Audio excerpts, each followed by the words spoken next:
我还在想，你什么时候被他们给拉拢过去？哎呀，看来我在你心里是一个可以随时叛变的倾向。我就是觉得我很难看透你。怎么可能呢？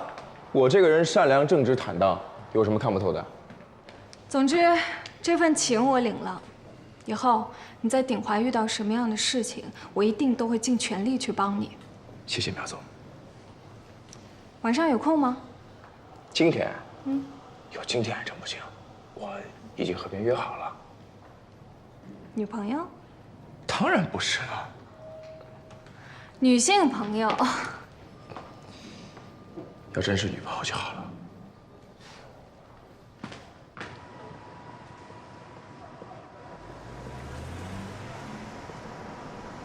东猛，你要准备走着去开会？